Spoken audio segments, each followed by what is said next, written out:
নমস্কার বন্ধুরা, কিয়ান্স ব্লগে তোমাদের সবাইকে স্বাগত। আমি খুব ভালো আছি, আশা করি তোমরা সবাই খুব ভালো আছো। আজ মা বাবার বিবাহবার্ষিক, তাই আমি আর বোন চলে এসেছিলাম কেক নিতে। কেক নেওয়া হয়ে গেছে, তো আমি আর বোন দুজনের মন মতো পছন্দর আইসক্রিম কিনে নিলাম। ক্রিম খেয়ে কাল যে কারণে দোল পূর্ণিমা আছে বলে তাই গোপু সোনার জন্য একটা জামা নিয়ে নিলাম। আর এই দিকে দেখো আমাদের বাজারটা কি ভিড়। কোনো কিছু পুজো পার্বণ পড়লেই না আমাদের এই বাজারটা খুব ভিড় হয়ে যায়। এদিকে দই ফুচকা নিয়ে খেতে খেতে বাড়ি চলে গেলাম।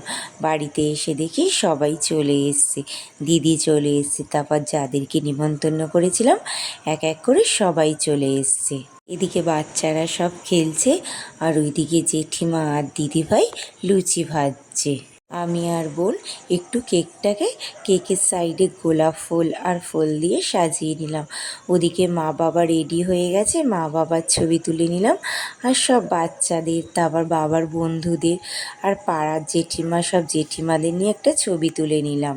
এদিকে বাচ্চাগুলোর সাথে বাবা মা কেক কেটে নিল। আসলে জীবনে কোনো দিন তো ওরা এইসব করেনি, আজ এত বছর পর করছে, তো ওদের একটু লজ্জাই লাগছে। আসলে বাবা মা দুজনে কোনো দিন এইসব করতে তো অভ্যস্ত নেই, তো এত বছর পর এইসব দেখে ওনাদের একটু লজ্জা মতো পাচ্ছে। সারা জীবন তোমরা এইভাবে থেকো।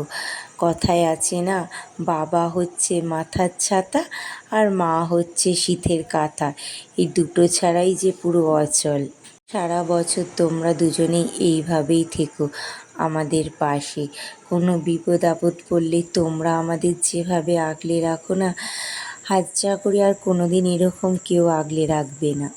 তো মালা বদলের পর্ব চলছে আর এইদিকে 3 জামাই মিলে গল্প করছে। তো এইদিকে আমাদের একটা গ্রুপ ছবি তোলা হলো। তো আজকের মতো ভিডিও এইটুকুনি থাক, টাটা।